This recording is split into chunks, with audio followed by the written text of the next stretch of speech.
I guess I'm not talking. Good morning, everybody. Good morning, I wasn't talking on the air. Welcome back into the Frank. and Kim Why do I sound weird? really big show. Why do I sound weird? Talk in the mic. I don't know. I'm talking in the mic. Oh, you try now. I'm talking in the mic. Does that work now? I had the Q on, and it was coming out the Q That's speaker. why I was like, "What is I had the that?" Q on. The Q The Q. ball. The Q.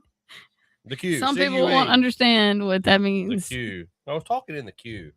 Mm-hmm. Anyway, how you doing? I'm doing okay if I can get Anyway, it is Tuesday morning, April 28th. My goodness. Boy, does time freaking fly. Yes. Hello, everybody. Glad you could join us this morning after what seems like a years long hiatus. I mean, it really kind of does, doesn't it, Kim? Yes. It seems like a when we years long skip hiatus. a couple of weeks. Yeah, I mean, I've been gone for the most part. I haven't even been in Pearl. Yeah, you've been gone for half the I've been month, traveling basically. on different dirt, Ugh. and I've been gone a lot, and here we are back in trying to get back in the swing of things. Mm-hmm. I've got a little bit more traveling to do, but nothing like what I just experienced. Yeah. April has been a whirlwind, everybody. It has. It really has been. April's been a whirlwind. Yeah, we're I don't almost like in that May. camera over there. It makes me look like I've got this massive belly. I mean, look at that camera. That you got to do something. What do you want me to do? Cut it off or turn it around or something. I don't know. It looks awful. It's shooting me. I can't zoom it. Well, I hope you're not dead if it's shooting you. Did it miss? Anyways, Anyway, how's your Tuesday? early. There, you feel better? Early. Yeah, I'm much better. So, you know what we should do? We should do like when I was growing up and listening to the radio and stuff. We should make some prank calls to some people. Oh God, we're not that type of show. No, we're not. No. We're spontaneous. We should just reach over there and get the phone and just start dialing random numbers and I see don't who think they so. are. I don't think so. It would be kind of interesting. And then when they would call, we would hang up on when they would call back. We were like, I have no idea what you're talking about. No. Okay, let's not. All right, well, welcome in. Especially not at 6:30 in the morning. Yeah, it would be like wake up call. No.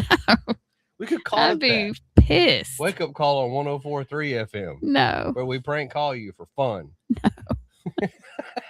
No. Because not happening. Mercer used to do that where yes. Yeah, right. Let the professionals do it. No, are you calling us non-professional? For prank calls. Really? For prank calls, yes. You're calling me non-professional. You hear what she said. For prank calls. Anyway, welcome into the show where we're having some fun this morning on Tuesday, making prank calls. No, we're not making prank calls. Don't do that. I wanted to jump out immediately out of the gate in case you live under a rock, and I actually know some people who do. I don't. I do. I actually know some people who live under a rock and are not aware of their surroundings or anything that's going on with them. They live like trolls, I guess. I know of those people. Yes. You know. Most people I run with don't. Okay. All right. So anyway, in case you live under a rock, there's been a lot going on in the world. A lot. Other than the third or fourth time or fifth time or sixth time that somebody's tried to assassinate Donald Trump. Here we go again. Yes. Iran made a phone call. Were you aware? Iran made a phone call. Iran made a phone call. I may not be. Do you live under a rock? I could, I guess. Iran At made least a phone for that call. one. So Donald Trump turned around, Jared Kushner and the rest of his crew told him not to go to Pakistan. We're not meeting with Iran anymore. That's ridiculous. It's an 18-hour flight. We're not doing it. We're done. You either give up your nuclear program or nothing. Nothing else is acceptable. And Trump told them that the other day. And They made a phone call. He said, if you want to talk to us, make a phone call or travel your butt over here. But we're not going over there anymore. You can forget it. This is done. So they made a I phone think call. we've tried to be very diplomatic about Yeah, it. they made a phone call. They made a phone call, and they proposed. They have a new proposal out to open the Strait of Hormuz. Well, last time I checked, the Strait of Hormuz is not theirs to open or close. No. The United States Navy has it pretty much shut down. They have the blockade going on, and if you're a friendly ship, you get to come in, and if you're not, well, you don't.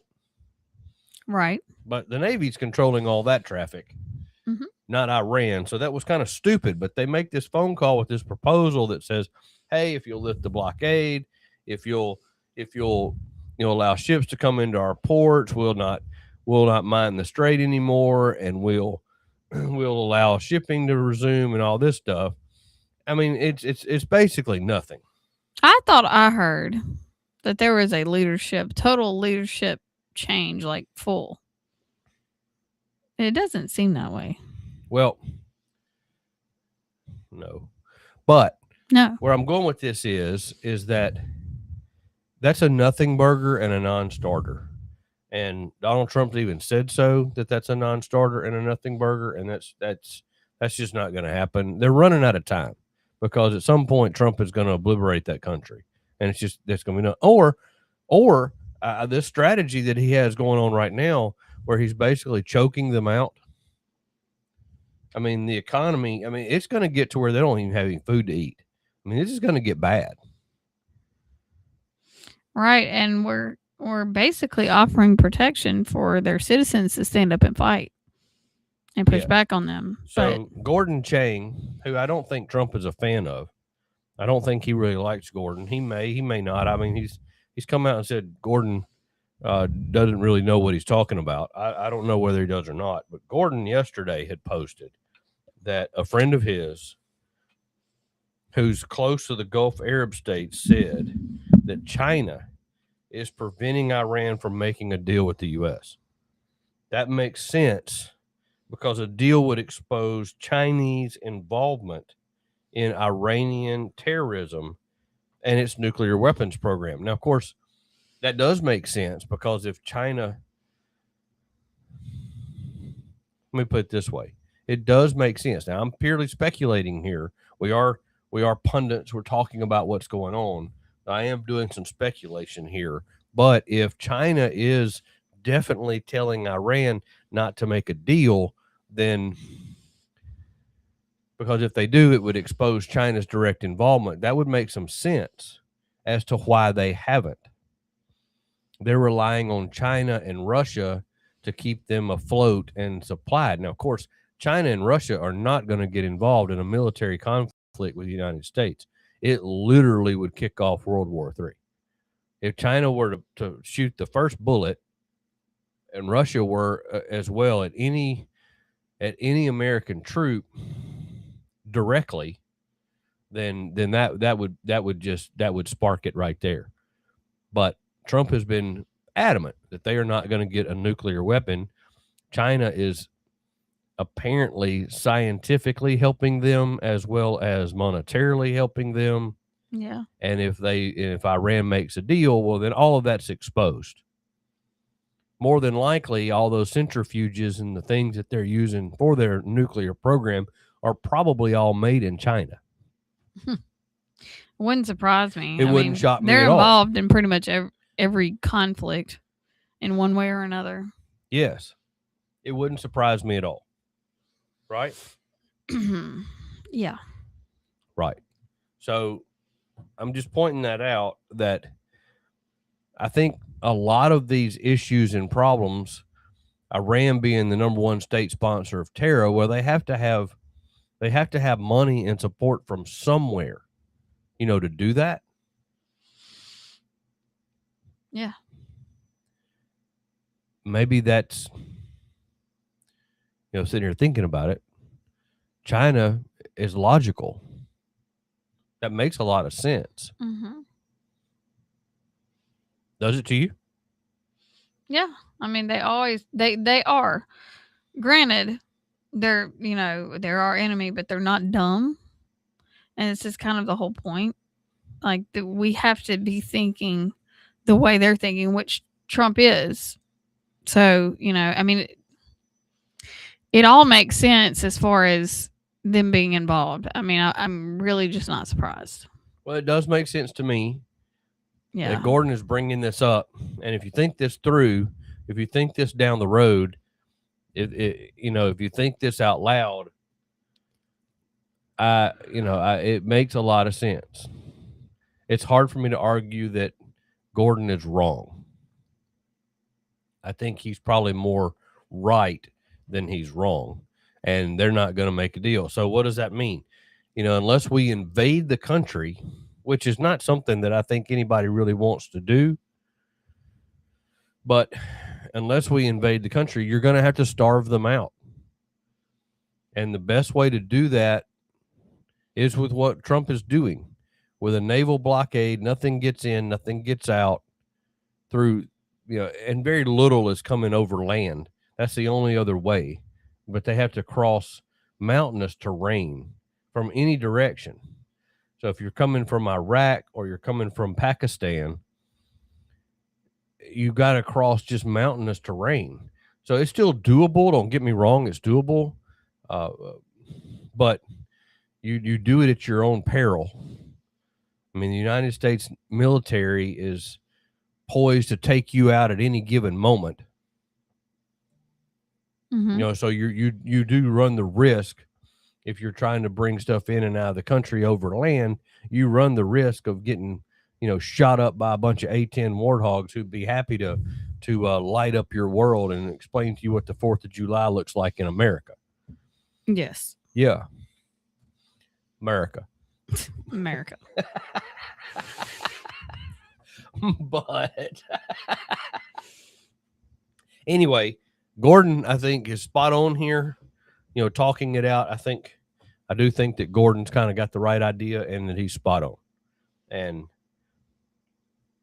China's definitely involved in this, and it does make sense. They made a phone call with a nothing burger proposal. With a nothing burger. And we're constantly sieging ships. I mean, how many have we stopped so far? Like 40?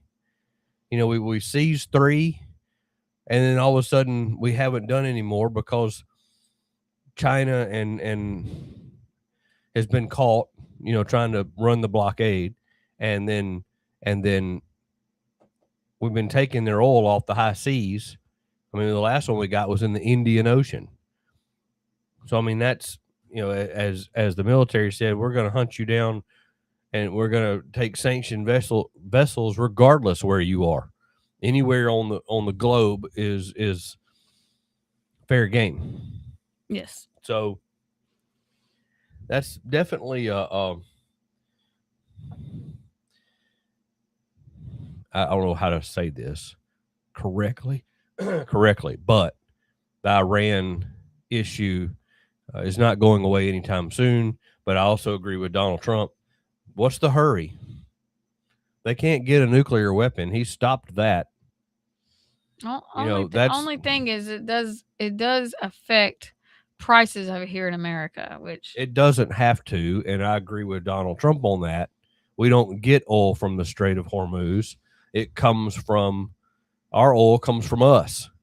We don't need any oil from the Strait of Hormuz. Is anybody going to explain why we have such drastic gas prices then? Yeah, because Democrats shut down refineries. Here's how this works. So we produce the oil out of the ground. We put it on a container ship, and we ship it to another country to be refined, and then bring it back. Now, how dumb is that? Why do we do that? Because the Democrats shut down the refineries to refine the oil into gasoline. So that needs to be made big public news. You want to get mad at the gas prices? You can't get mad at Republicans. No, you can't get mad at Trump. This has been talked about in the news. Where is everybody? Not everybody sits there and listens to news 24/7. Okay, the Democrats have shut down systematically over time. They have managed to shut down most all the refineries in California. There's only like 2 over there that are running now. There used to be like 9, maybe 10 in California alone. Texas has tried to build a few, but on the Democrat Socialist EPA, they won't get a permit to be able to build one. Well, all that's over. I feel like we could handle this situation. It has been. Trump's issuing permits left and right to build refineries. But Well, let's get it going. That takes time. I've seen how quickly we can get things built and done. So we need to chop. Anyway, hope y'all are enjoying your Tuesday morning. Y'all hang tight because we're just getting started here. Yes.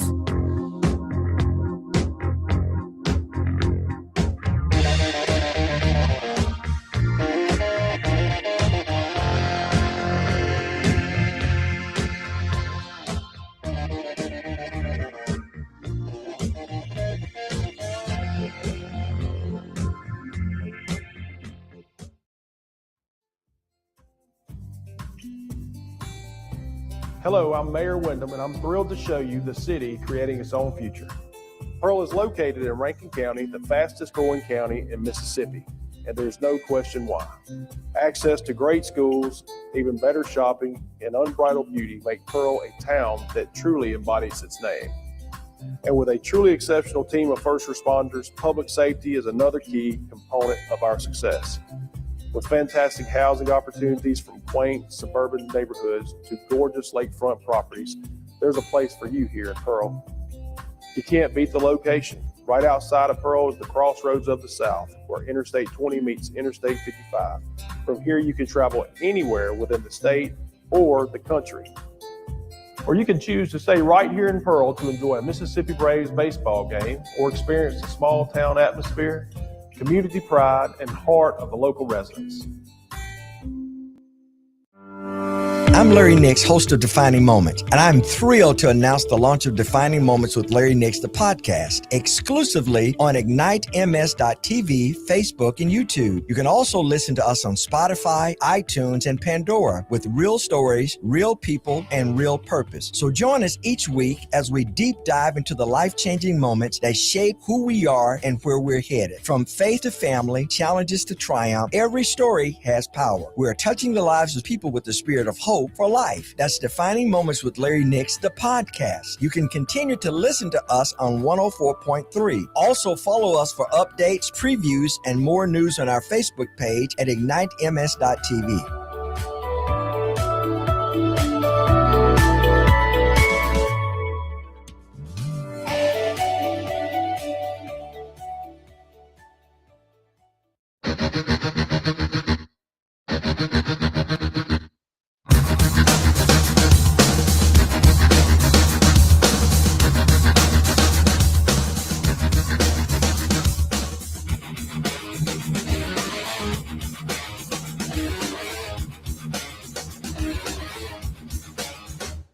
Welcome back into the Frank. one more time. Frank. And Kim. Really big, Big huge. Show. Glamtastic. Do me a favor. What? Move that camera up because half of your head's getting cut off. Move the camera up. Up.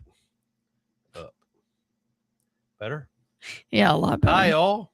Half my head was getting cut off, according to Kim. It was. My head's cut off. All righty.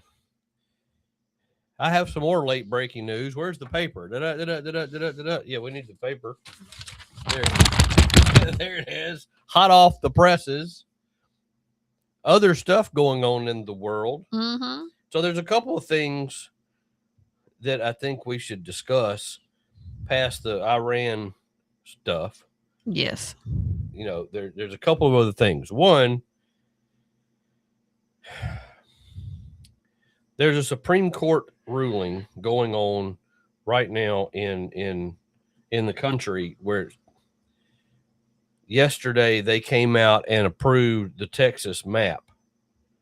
Now, did you know that, Kim? Were you aware that the Supreme Court of the United States issued a ruling yesterday? They didn't write about it. They didn't put a lot of words on paper. They issued a ruling. Of course, it was 6-3, upholding the Texas redrawn district map. Okay. They upheld it. They reversed a lower court's decision. Now, the lower court had put a stay. I mean, the Justice Alito, who hears cases coming out of the Fifth Circuit, put a stay on the Fifth Circuit's ruling. Now, the Fifth Circuit is here. This is our domain, right? But they had ruled against the Texas map. And Justice Alito put a stay on their ruling so that they could actually hear it. And they took up the case. They did not write opinions. There wasn't any at all. They literally just reversed the court and said that Texas could keep their map, Okay. that it was You constitutional. may want to explain to people what this actually means. Well, that's just the first part of it, because that's the first. What does it mean that happened? Well, that means that Texas basically wrote out a bunch of Democrat districts, and you're going to end up with possibly 5 more Republican seats coming out of Texas. Texas has picked up the 38, House members because of their size, and they redrew their districts based on their increased population and the way people vote to make it more fair. And that's what Texas did. They didn't do it to gerrymander more seats for Republicans. They actually, when you look at what they did, when they drew the map, they drew the maps based on how people voted. Okay. In all the various counties. Mhm. And it's been upheld. Good. So there's still more coming, because we have a lawsuit headed to the Supreme Court that they say they are going to hear. And it is the Calais decision that we're waiting on because of district maps and things of that nature. And because of that, Ron DeSantis yesterday, he comes out and says they're going to redo the congressional maps in Florida because of, influx of population and the way people vote. Mm-hmm.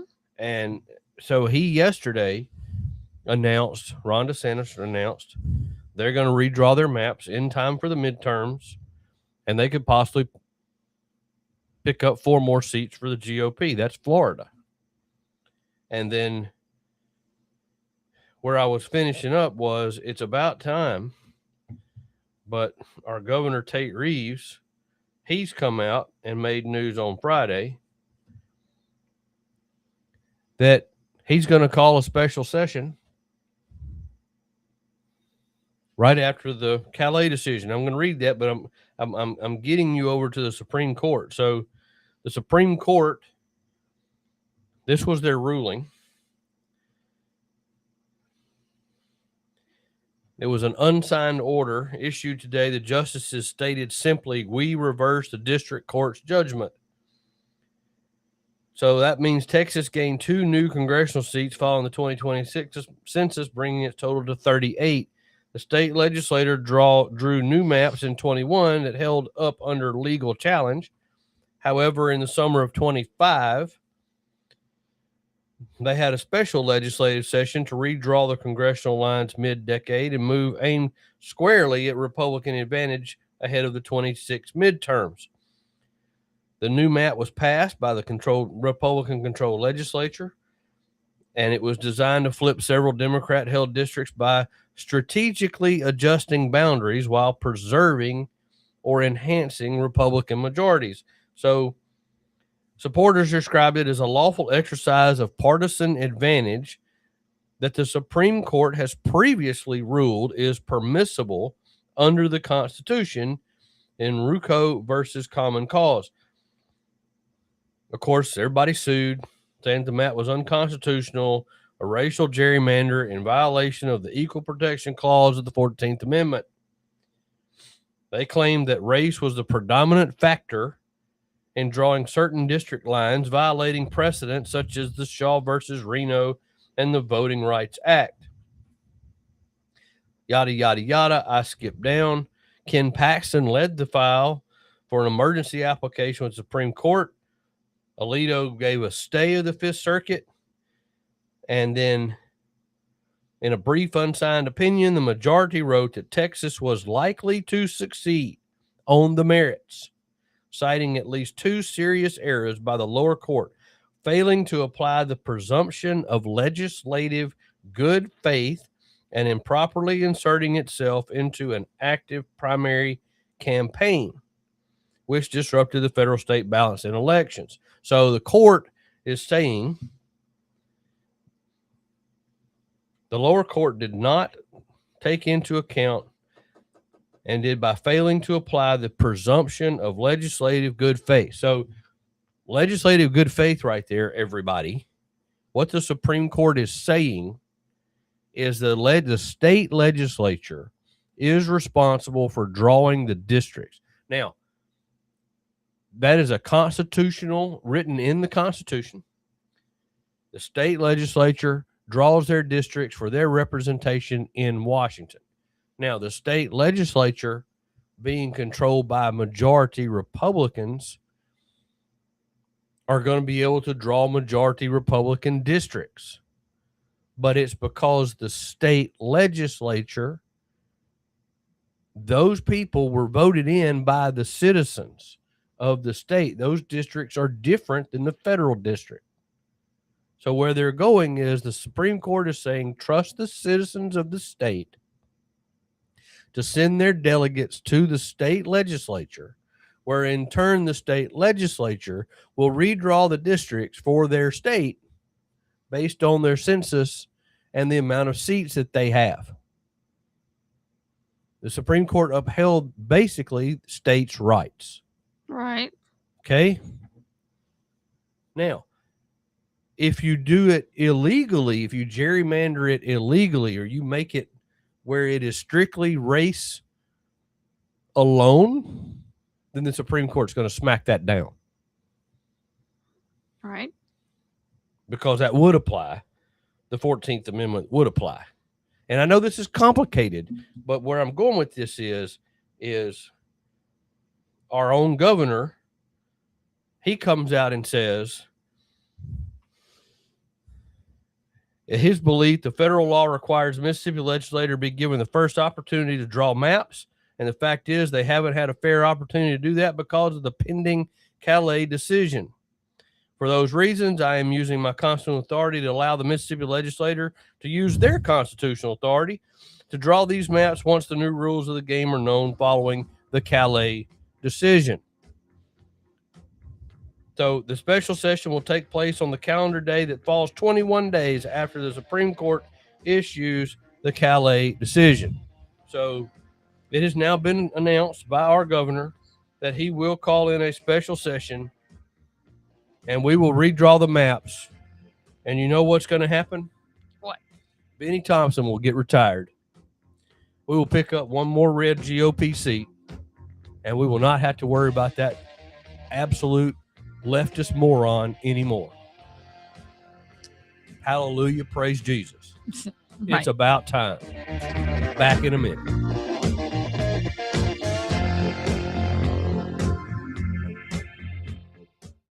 Social Security is with you through life's journey from birth to retirement. As your life changes year to year, so do your needs. For over 80 years, Social Security has helped to meet your needs and is committed to improving access to the services that make a difference in your life. Today, you can verify your earnings, estimate your future benefits, apply for retirement, manage your benefits, and even change your address, all from the comfort of your home. Social Security's online services help put you in control with secure access to your information anytime, anywhere, allowing you to spend more time with family, friends, or simply just enjoying the day. Social Security, securing today and tomorrow. See what you can do online at socialsecurity.gov. Produced at U.S. taxpayer expense.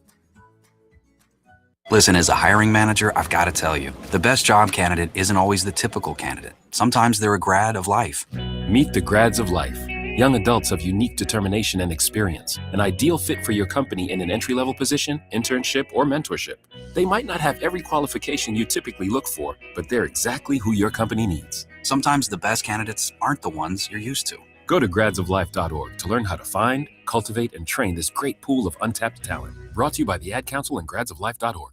To protect her home and family in a disaster, Karen was willing to wade through water, mud, and insurance paperwork. Yeah, I can do this. You go, Karen! By simply understanding and updating what her insurance covers and doesn't cover now, she'll be better prepared no matter when disaster strikes. Learn other simple ways to protect your home and family before a natural disaster at ready.gov. That's ready.gov. A message from FEMA and the Ad Council.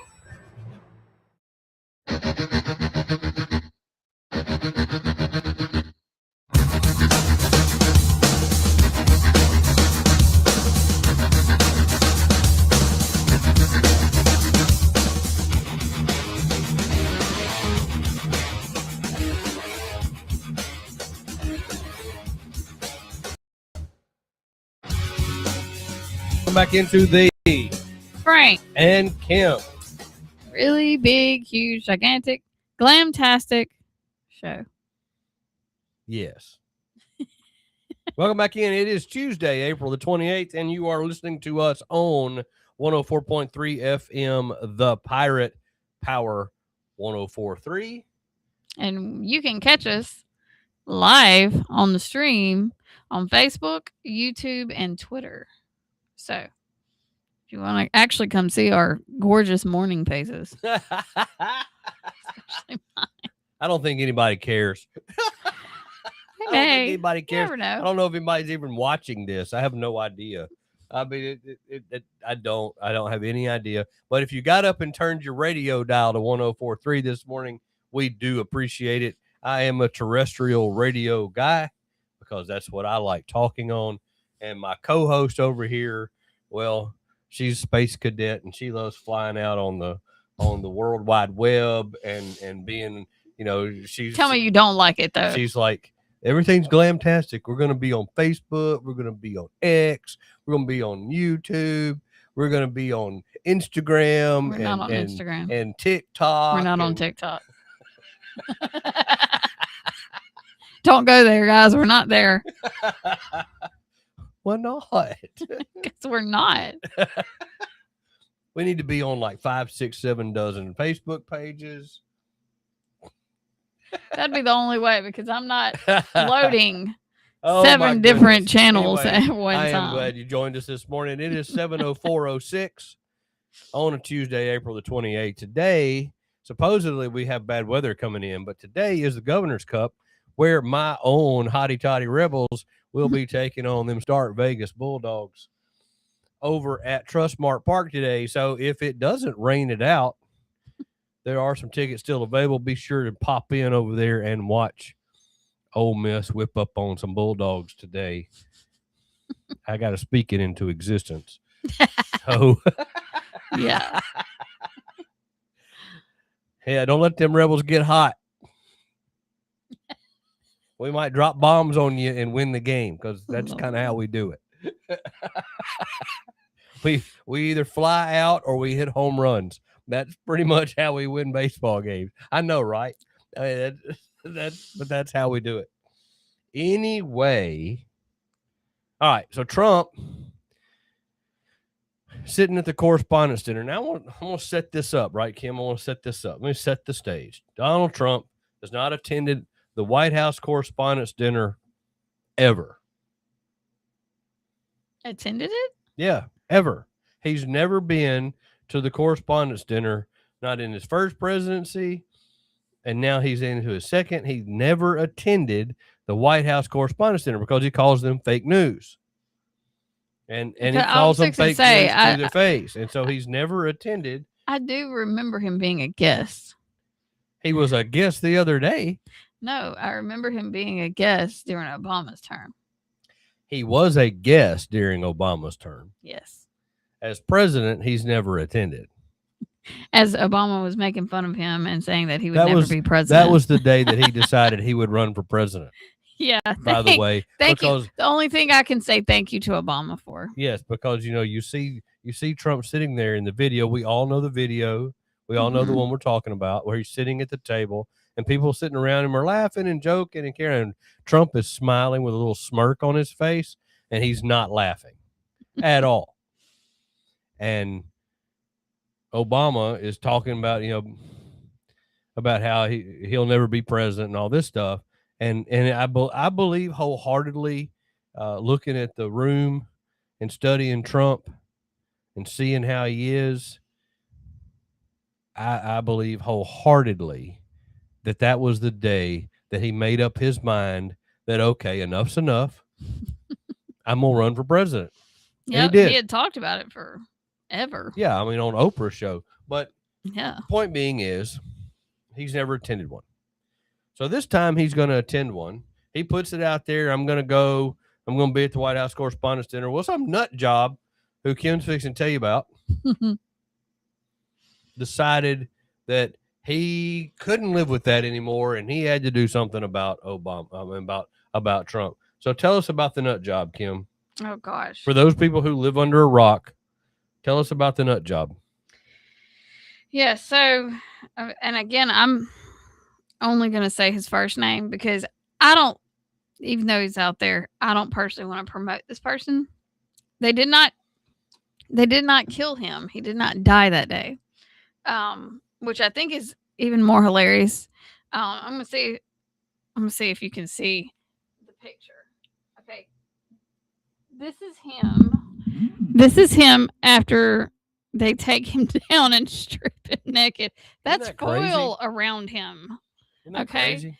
And then you see the other one. I think is hilarious with him, just sitting on the floor as they were cutting his clothes off of him because that's what you do. But yeah.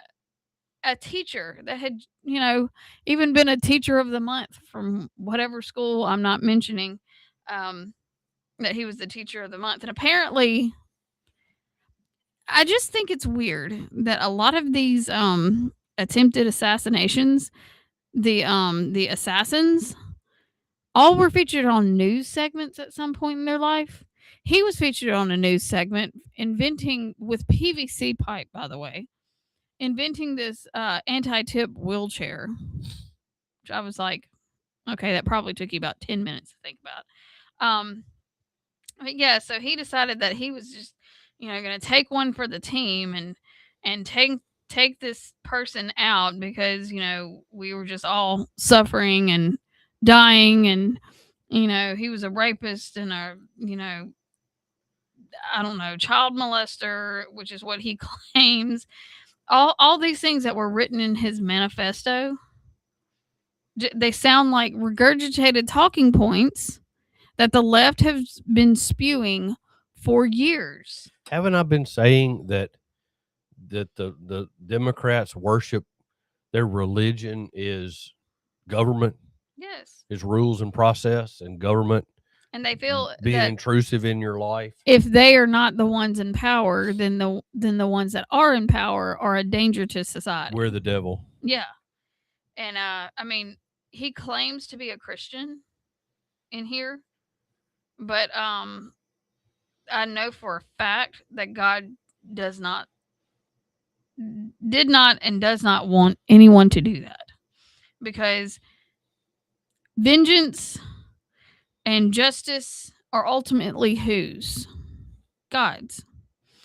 We have, in fact, in the Bible, it talks about obeying the law of the land.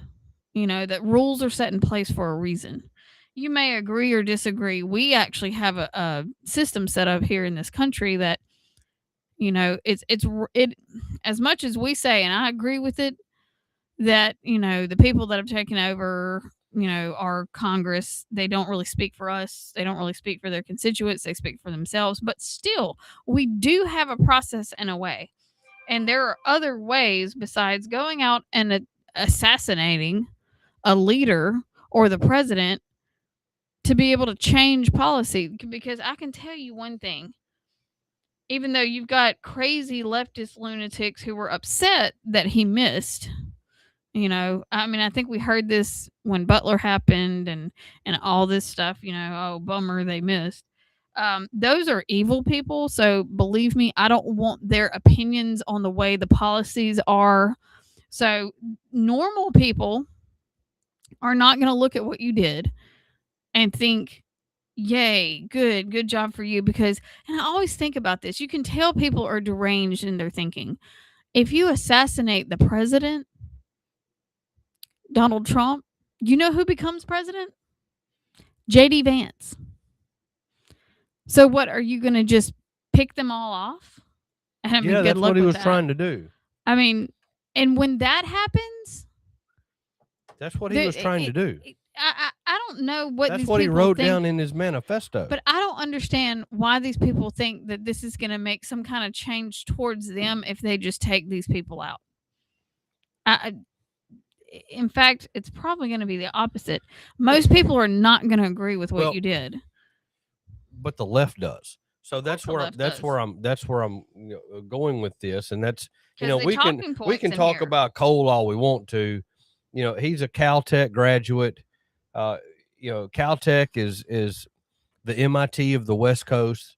You've got the Massachusetts Institute of Technology on the East Coast. You have Caltech on the West Coast. Caltech is scientific school, a technology school, and it's an elite school. It really is. Caltech is an elite school. He went to Caltech. He's not a dumbass. He's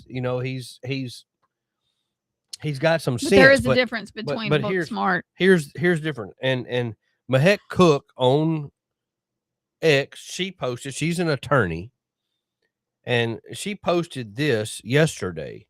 And this is what she says. I'm not going to play her clip. Her clip is long, but I'm going to read to you what she posted. She writes, Cole is not just political radicalization. It is spiritual emptiness. When people lack roots, faith, family, duty, purpose, politics becomes a substitute religion. Now, where have you heard that before? One more time. When people lack roots, faith, family, duty, and purpose, politics becomes a substitute religion. Men who are rooted in faith, family, duty, and love do not need a manifesto to prove they matter. And she's summing up, probably better than I can say it, exactly what I've been saying and telling all you nice people, that Democrats worship government. This is their God to them. The radical leftist progressive wing of the Democratic Party worship government. That's just what they do. They see that as the be all end all. And it's more important to worship government than it is to have roots, faith, family, duty, and purpose. And a poll recently put out, Kim, showing who's more patriotic, Democrats or Republicans. And it was a massive landslide difference that Republicans are more patriotic in this country than Democrats are. I'm not surprised. Right. So what Frank thinks we should do is we should start conscription services again, like they did back in the medieval days and the no kings days, the king days. Speaking of, he's in the country, but we should start conscription again. Conscription. So Pete Hegseth should now just start going out and getting every leftist lunatic like this guy and putting an army hat on him, handing him an M16 and put him in Iran and say, here, go shoot those people. That's who we should use to invade the country.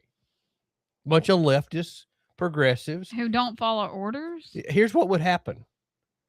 We would get they would be on the front lines, so they would get shot first. They're not going to follow orders. Those are going to be the AWOLs. We'll just drop them in the country, and then they'll get shot first. And then Iran will take care of our leftist problem for us. And in the process, we'll take over the country.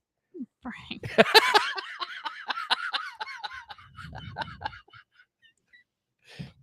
That's not good.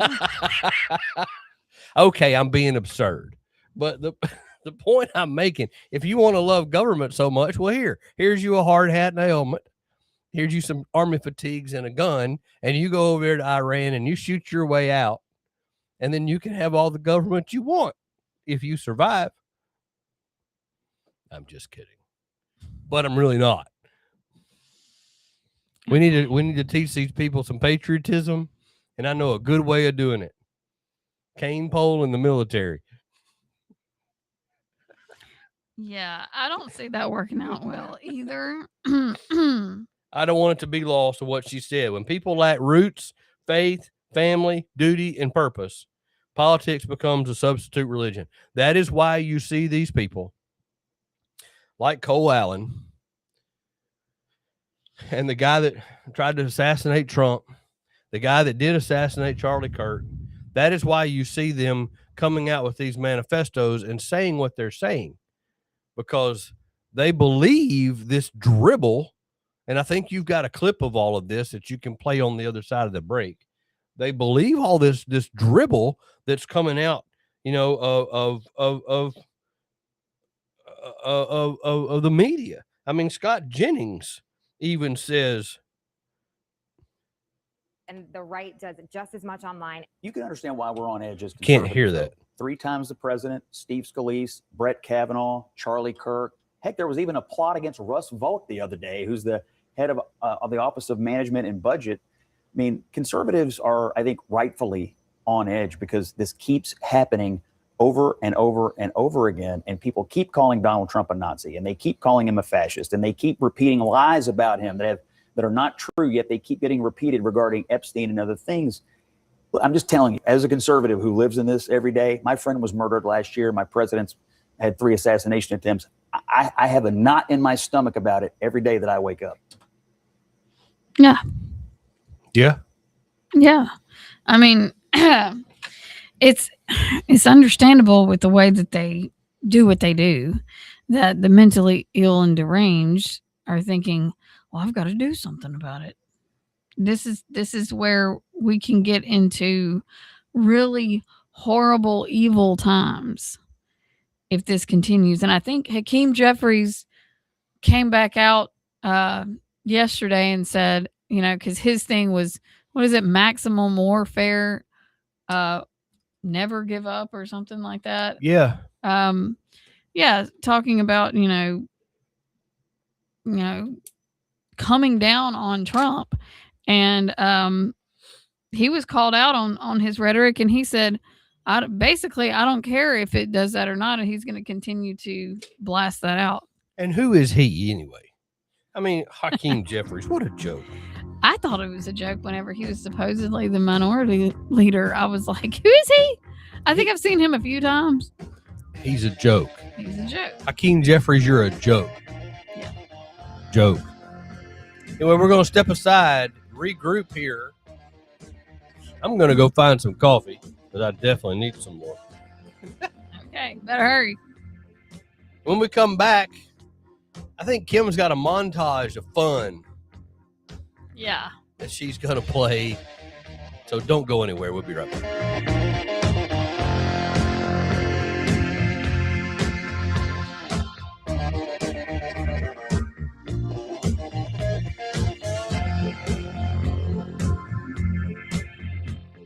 Hey, y'all, Jeff Foxworthy here. Now, if you've ever found yourself repeating the same thing over and over for 75 years, you might be Smokey Bear. Only you can prevent wildfires. That's why I'm filling in for Smokey to switch things up, because there's a lot more to say. And I should know because my grandfather was a firefighter. And one of the things he taught me is that the people that love the outdoors the most are often the ones accidentally starting wildfires, which means always BYOB.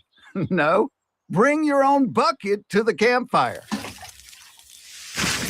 And be extra careful with things like burning yard trimmings. Don't just walk away, or chances are you might be starting a wildfire. So for the love of the outdoors, go to SmokeyBear.com to learn more about wildfire prevention. Brought to you by the U.S. Forest Service, your state forester, and the Ad Council.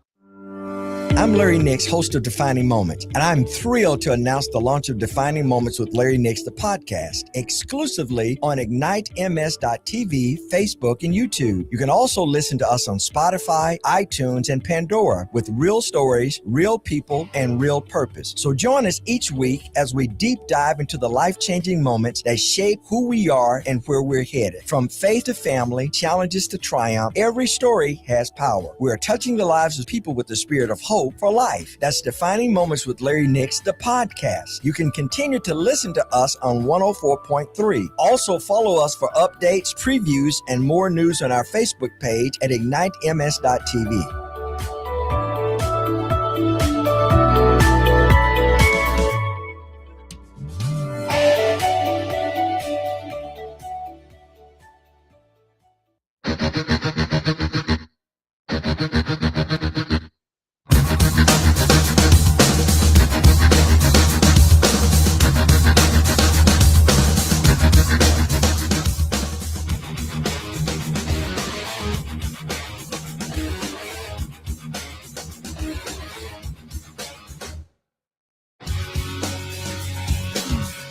Welcome back into the Frank, and Kim really big, huge, gigantic, massive jumbo size, show.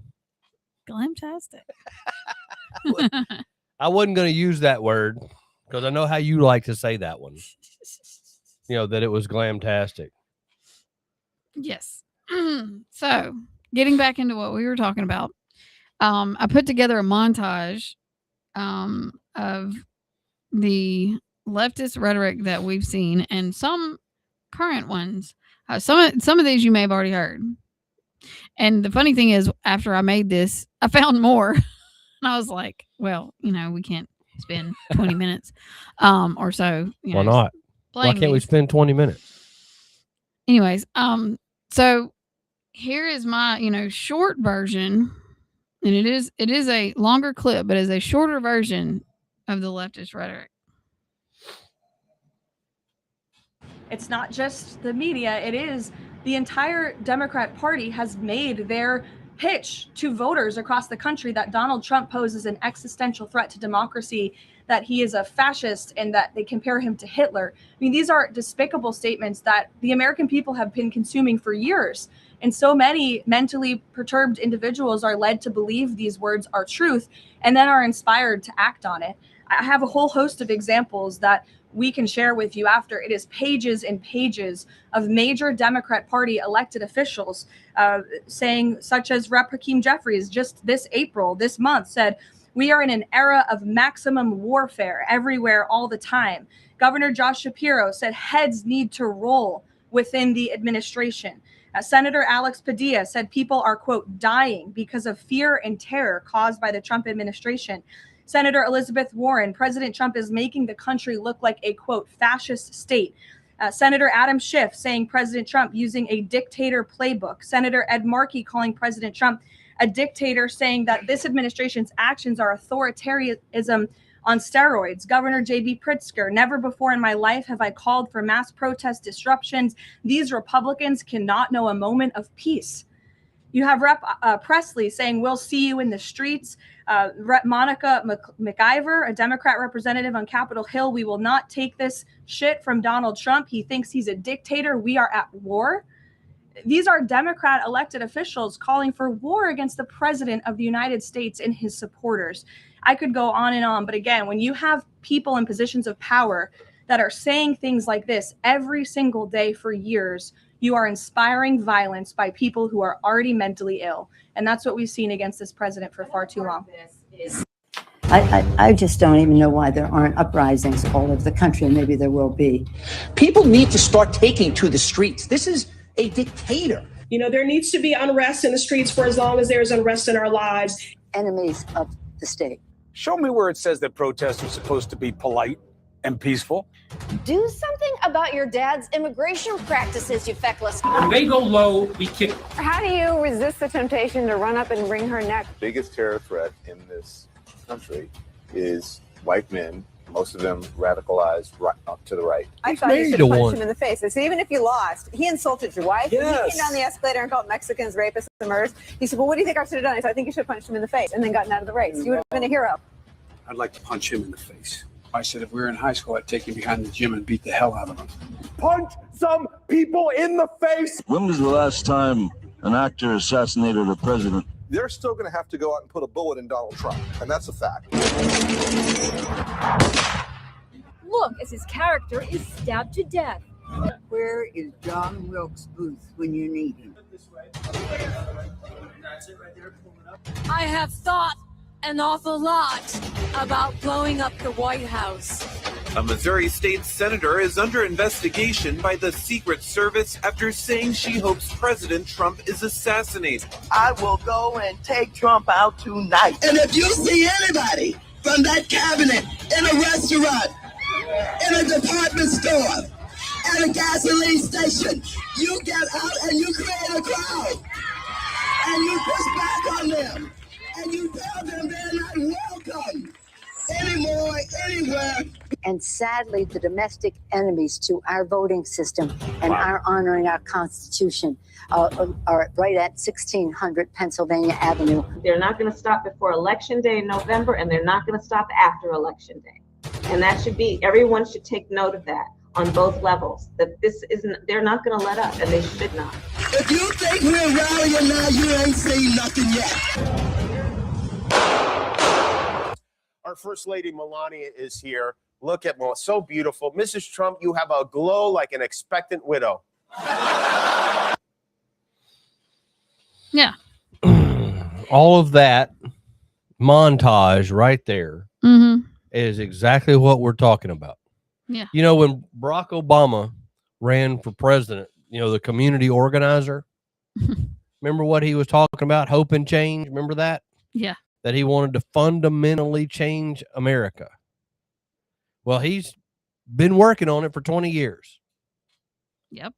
Fundamentally changing America. And he's still working on it because he is known as the divider in chief for a reason, because he brought all this ill will, hate, and discontent.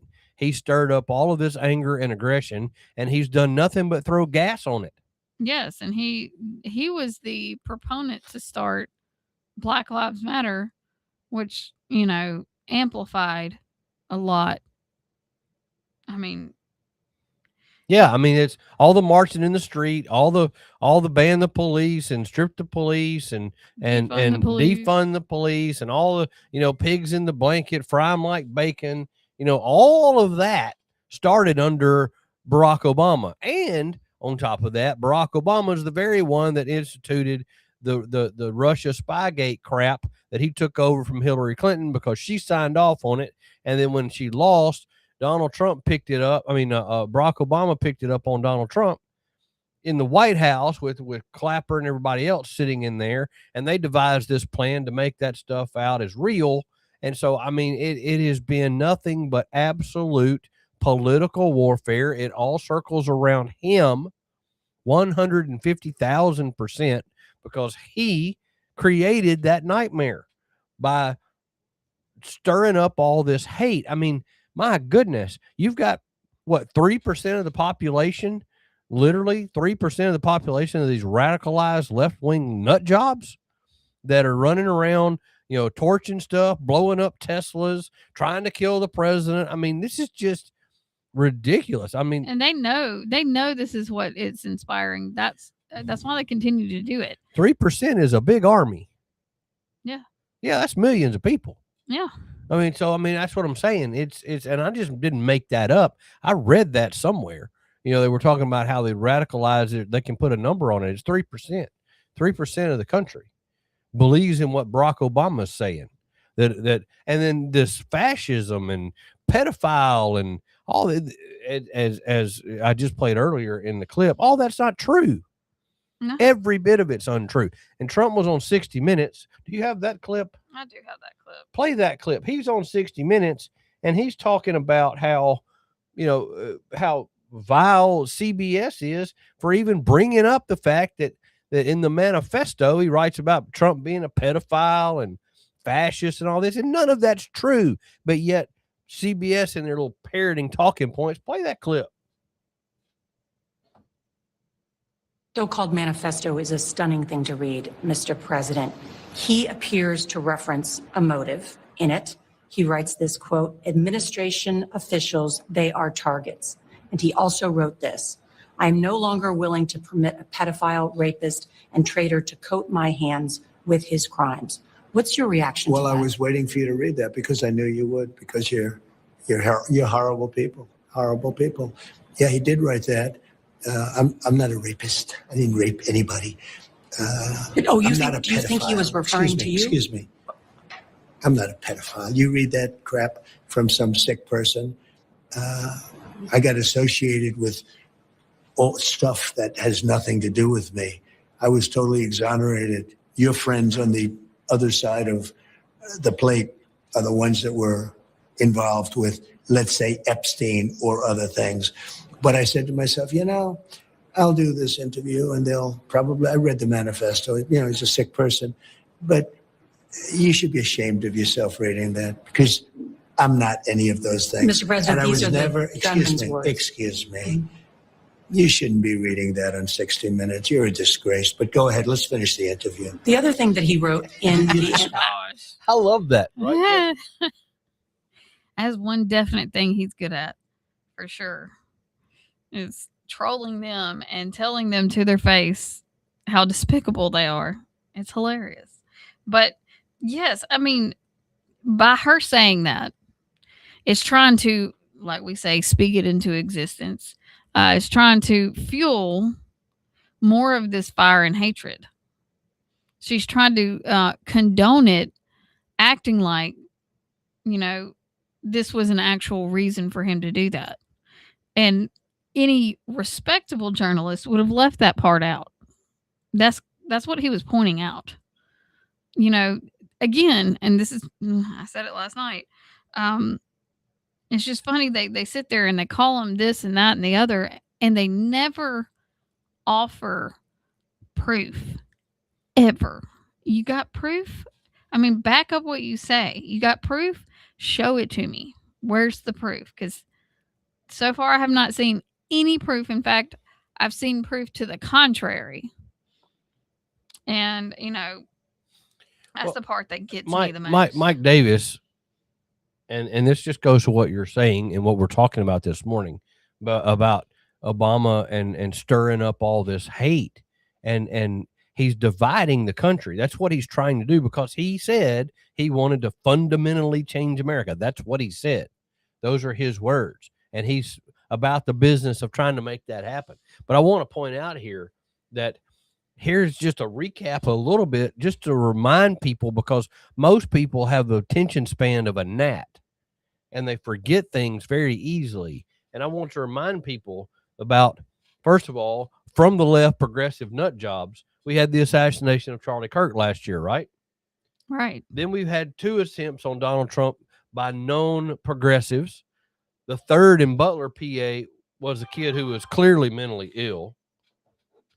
Then we had the attempted assassination of Brett Kavanaugh. Remember it? We forget about that. Oh, yeah. The Brett Kavanaugh attempted assassination. There was a Josh Shapiro attempted assassination on him and his family. There was an attack upon the Alvarado, Texas ICE facility. Do you remember that? Remember the attack that left a local police officer wounded because they tried to storm the facility and shoot their way in? Mm-hmm. Remember that? Yeah. The attack upon the McAllen, Texas ICE facility that left 3 officers injured. Same thing. The attack on the Dallas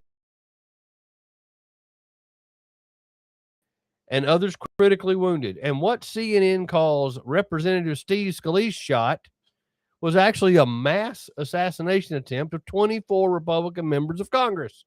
Right. In which 4 people, including Congressman Scalise, were shot. I mean, that's just a small snippet of what's going on that was just literally just posted less than an hour ago. I mean, that's what we're trying to say here based off. I mean, you played the clip earlier. If y'all missed it, we're not playing it again because it's kind of long. But you played the clip earlier of just all the rhetoric that the parroting media for the leftist Democrat Party spills out there. All this vile that's literally lies. It's all lies, but yet they keep doing it over and over and over and over and over again. Right. So if you tell a lie long enough, what my grandmama used to say is if you tell a lie long enough, it becomes the truth, but it's still a lie. Right. But everybody starts believing it as if it's factual. Correct. If you tell it long enough. Right. Is that not what we have here? Of course.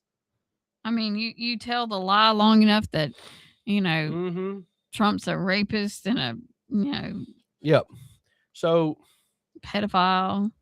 That's it's said so much. I mean, this is literally, you're seeing that come to fruition. Another point, can I please point this out? Yeah. We've got to do better on his security. They've got to do better at getting a more secure location. I agree being with better that. at I agree with that. I mean, because of how this world is. They haven't been paid in 74 days. Okay. I mean, they still do. Let's think about that too. Our Secret Service, Department of Homeland Security, has not been funded for 74 days. You know, that's another thing that you've got a man that took a shotgun blast to the chest, center mass. Would you not think that may be another underlying reason why they're not funding it? Possibly. I mean, I can't say that for sure. I can't say it for sure, but it definitely sounds correct. I can't say that for sure. But what I can say is it's been 74 days since they've gotten a paycheck. And yet you're expecting them to protect you? I mean, come on. Right.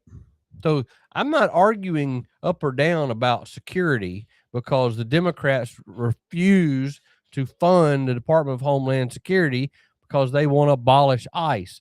Well, here's the other thing. I don't blame the Democrats for not funding DHS at all. Let me tell you who I blame.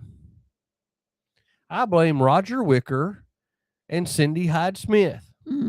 I blame the two of them. Cindy, I blame you. I blame you, Roger. You two are the ones I blame. You know why I blame you? Because you is where the buck stops. And we have a majority in the Senate. Yes. And where I blame you is for not going on national TV or at least local media and calling John Thune out and saying, John, we're nuking the filibuster on this. We're going to pass the SAVE Act and we're going to pass DHS funding, and we're doing it today. And I blame Cindy Hyde and Roger because they are my state senators here in Mississippi. And that's who I blame. I blame them for not forcing Thune to nuke the filibuster. And then the second person I blame is Trump and Vance. Yeah. Vance needs to get his butt in the Senate, take over the gavel, and run the chamber because he can. He can't bring up legislation, but he can run the chamber. And Mike Lee and Cindy Hyde and all them, they can bring up points of order, and we can get this done. Right. Grow a spine. Grow a pair. Cindy, Roger, all the rest of you, grow a pair, get in the Senate, and do the right thing.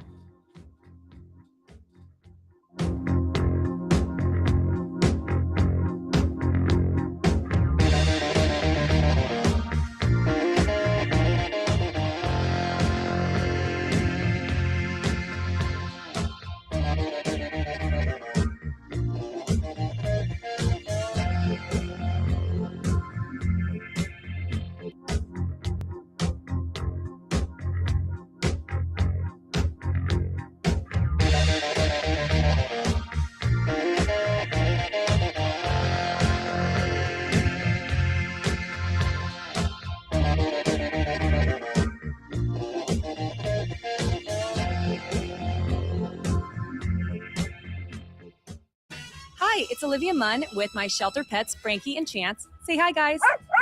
When I adopted them, I discovered that they both have incredible personalities. Chance's sole purpose in life is to love and to be loved. Frankie is a little bit of a scoundrel and always entertaining. They're a little bit of a lot of things, but they're all pure love. Adopt pure love at theshelterpetproject.org. Brought to you by the Ad Council, the Humane Society of the United States, and Maddie's Fund. I'm Officer Kyle Cormerdale. And I'm Officer Alfred Jenkins, School Resource Officer with the Pearl Police Department. And our job is to protect students. Here in Pearl, we have zero tolerance for drivers that break school bus laws. There are 4 things to know. Stop at least 10 feet from the bus when it is loading or unloading. Don't move until kids have crossed the street to or from the bus. The flashing red lights are no longer activated. The stop sign on the side of the bus is retracted. When we catch you, you get a ticket up to $750, up to a year in jail, or both. Please pay attention so every student can get to school and home safely.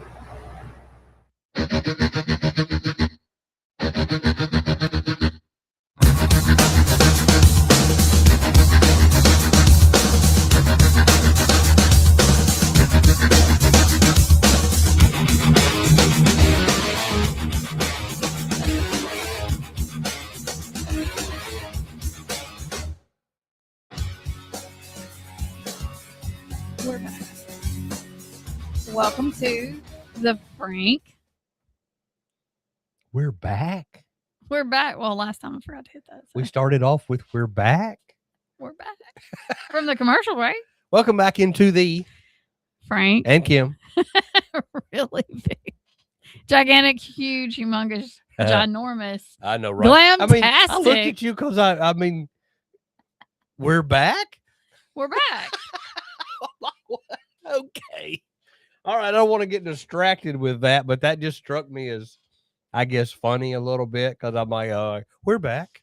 Okay. Back. Yes. And well, we are back. Well, we are back. I'm not lying. We are back. All right. So continuing on with the theme, I want to talk about this really, really quick. It's long. I'm not going to play it, but I'm just going to talk about it because it goes along with exactly what we're saying about the divider in chief and what Obama's done and did and didn't do. And, you know, because it really all starts with him. It all starts with him coming in and wanting to upset the apple cart and completely redo, as he said, fundamentally change America. That is what he said. Mm-hmm. Okay. So in 1984, 84. Mm-hmm. Okay. 1984. My birth year. Uh-huh. Mm-hmm. So That not far to back. give away how old she is, but think about how many years that was. Okay. That was 46. 42 years ago. Yes. Yuri Bezmenov. Wow. Yuri Bezmenov. Remember that name? He is a KGB defector. He defected from the KGB. He gave an interview to G. Edward Griffin, and he was explaining that there's a long-term plan by the left to dismantle Western civilization through psyops, demoralization, and brainwashing. All right, so Bezmenov, this guy named Bezmenov, this was 1984. Now I want you to think about something else. There's still rumor, speculation, innuendo that Barack Obama was not born in Hawaii, that he was born in Kenya. We do know that he has a Kenyan daddy. We do know that he has a Kenyan brother who is in Kenya. Yeah. Like literally In Kenya. in Kenya. And he even says that his half brother was born in Kenya. But that's never really been decided. It's just been put quiet. Yeah. There hasn't been anything. Now, mysteriously, the lady that was running the birth certificate office in Hawaii, when she released the infamous birth certificate for Barack Hussein Obama, tragically died later, like within days. I think she was Hillary Clinton.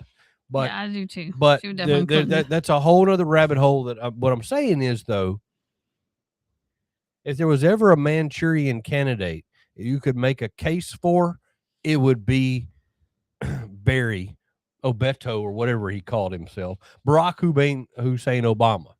So President Hussein, Mm-hmm. who is probably illegitimate because he wasn't born here. Right.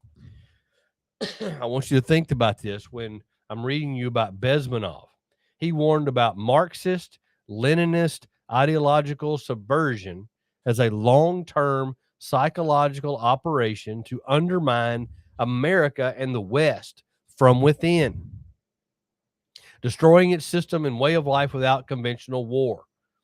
So think about this. He said this applies directly to current events, stating the LGBTQ movement is a psyop disguised as sexual identity and liberation, advancing a new world depopulation agenda. This was 42 years ago. It lumps together unrelated issues, critical race theory, minority suffering, gender confusion into an incoherent but workable coalition. Of course. We're currently in the demoralization and crisis phase of Bezmenov's 4 stages of ideological subversion: demoralization, destabilization, crisis, and normalization. The real goal is to destroy targeted people, especially the middle class, physically, mentally, emotionally, and spiritually, while pretending to help them.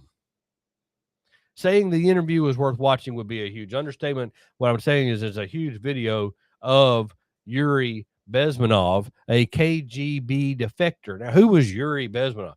Yuri Bezmenov in the KGB was responsible for propaganda. Yes. Bet you didn't know that. He was a propagandist for the KGB to run subversive propaganda in other countries to create this. And he defected to the United States, and he does an interview and he says what I just told you in a nutshell. And then you've got radicalized Obama, who's listened to Reverend Wright of all people. Yeah. Remember him? Mm-hmm.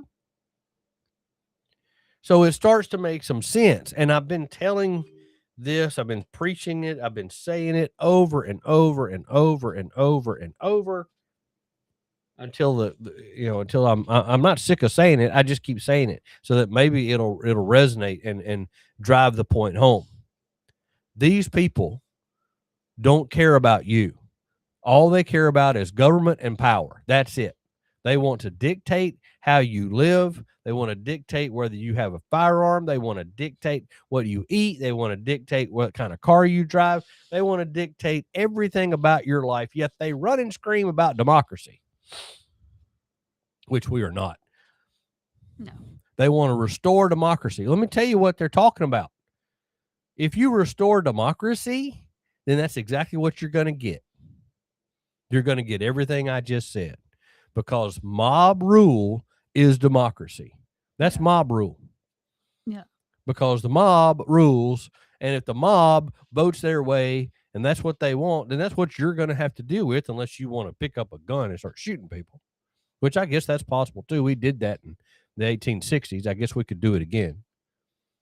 But point being is, we're not trying to restore democracy. I don't want democracy restored. I like the republic that we live in. I'll keep that.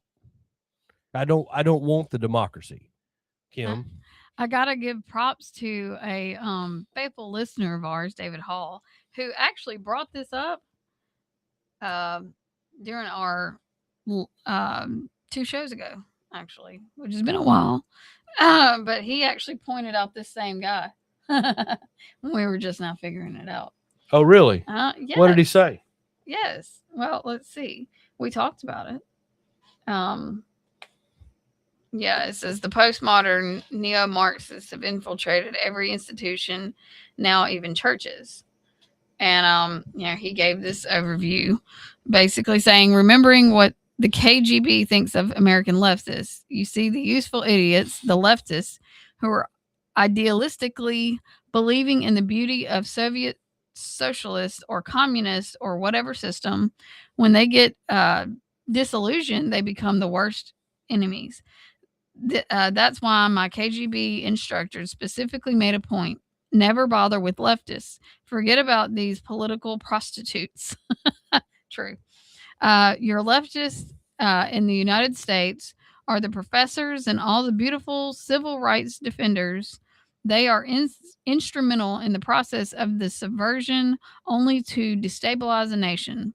When their job is completed, they are not needed anymore. They know too much. Some of them, when they see that Marxist Leninist has come to power, obviously they get offended. They think that they will come to power. They will that will never happen, of course. They will be lined up against the wall and shot. That was by Bezmenov. Bezmenov. I know, right? Mhm. He tried to warn us. So thank you, David Hall, for bringing that up. He tried to warn us. Bezmenov was saying this in 84. Mm-hmm. Who was president? Ronald Reagan. Ronald Reagan. But he was trying to warn us in 84. And, you get the government you vote for.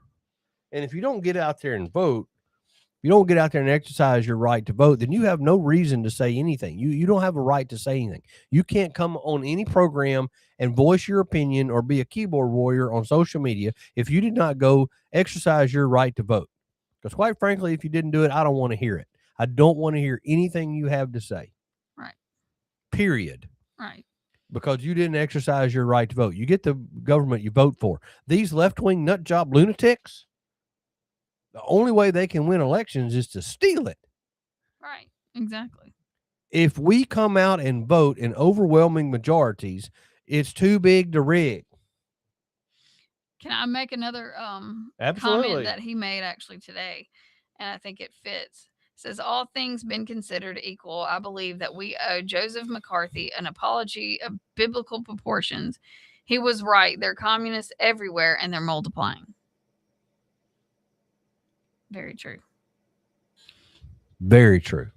And that is true. I mean, McCarthy does anybody know the communist trials back in the 50s? Yeah. That's what we're talking about there. And it seemed harsh back then. I mean, I can understand the views of people with him because people were not understanding what was going on. He was trying to prevent all of this from happening. Now, did he do it in a strong arm way? Yeah, kind of. But it's understandable with how important it was. And, some of it may have even been taken a little bit out of proportion and blown up a little bit. And some people were using it to, strong arm other people to say that they're going to say such and such, meaning that they're communists. But his whole point of doing that is to weed out the people that he already saw. And how long ago was Joseph McCarthy? How long ago was that? 70 years. Yeah. So I mean, this is not anything new. I mean, it's coming out of the World War II era. But this you're is coming not out of World anything War new. II, and you're talking about communism and all that. And of course, no, it's nothing new.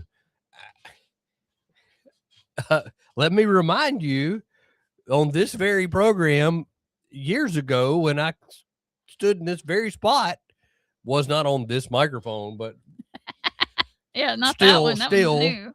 Still, when I said to you, these left-wing nut job lunatics started taking over with Roosevelt. All this started with the New Deal. Roosevelt was a progressive Democrat. Now, the war started in the middle of all of that, which makes him, as people, his history has remembered him as a good, as a wartime president. But he served almost 4 terms. Think about that for just a second. He's the last president who ever served more than 2. He completed 3. He got he died in the 4th one right after and who knows how many times he would have been after. But I'm just saying, he was a progressive, and you come out of the Depression because we have government programs. That's where all of this socialist idea started taking root in our country, was because we allowed that to happen because of all the gangster stuff that was going on before the Depression. I've been saying this. You know, I did go to school. I did get taught history and civics. I did pay attention somewhat in class. I mean, I do know that these things that were taught, I don't know if they teach them today or not. I really don't. I know we don't teach civics, and that's a crying shame. But the point I'm making here, this all started back then. And then McCarthy, after the war, you had the what they called the Reds, the communists, because if you remember, China went communist after the war. There was a big revolution over there, Chinese uprising, and it was not the population of the people. It was a small group that took over China, just like in Iran, the mullahs taken over. It's the same thing. The mullahs took over in 79, and they were preaching this stuff about free this, free that. Everything's going to be great. We're going to do all these wonderful things. And it sounded just like your mayor of New York City, Mondami. It was the identical same words. And it's a bunch of radical Islamists, because Islam religion is the one that's going to take you down. It's the one that's going to send you straight to meet Jesus, because you're not going to convert over to their way. But it's that. Right. Islam allows you to lie. And Mondami and Iran, basically the same thing, because they took over the country. You know, 90 million people. You think it was 90 million people who decided they wanted to be that way? No, it was a bunch of radical Islamist clerics who did that crap. Then the same thing with over in China. It was a small group of people who came in and did that. So going back to McCarthy in the 50s, when the Reds took over, as they called them, McCarthy called it the Reds. You know, when they took over in China and turned it into a communist country, and we're basically no longer our ally, because China was our ally in the war. Mm-hmm. You had communism and progressivism have been coming around since before World War II in the form that we know it today. And I'm just trying to give you a nutshell of what I have been telling you on this show for years. You're not paying attention. You're just not. Yes. And we can fix it today, Cindy. Mm-hmm. Roger, we can fix it right now. We can fix it. Nuke the filibuster, fix all this mess, put Donald Trump's agenda in place, because that's what we voted for, or get the hell out of the way and let somebody else do it. Amen. I'm for the second one, but we'll see how they do. See if they listen to us. I don't know what else to say. Kim. Yes. Yeah, 55 seconds. Well, I mean, I agree with that. I think, you know, our representatives need to listen to their constituents. They need to do what we elected them to do. We elected Cindy Hyde-Smith and Roger Wicker to go bring conservative values and Trump's agenda, both of those things. That's all we want you to focus on. Don't focus on anything else. Those are the things that you focus on. Get those things done. And if it's not moving, you be the one to stand up. I'm telling you, if I just see one of those two stand up and actually, I mean, it's one of those things where when you're in an echo chamber, it's a little bit easier. When you're not is when people are going to notice you. I would notice if they stood up amongst the Democrats in Congress and say, this is what we need to do. Let's do this. I call for a vote. Let's get these people paid. Number one, get DHS funded again. And also pass the SAVE Act. Let's please get those two things done now. And fire Jimmy Kimmel. Oh yeah. Fire Jimmy Kimmel, please. Anyways. Well, it was a great show. It goes by quick. Yes, it does. Well, we will see you next week. We will be here. It goes by fast. Y'all have a great week. We will be back next week. Yes, we will. Same bat time, same bat channel. 104.3 FM, The Pirate. Y'all have a good week.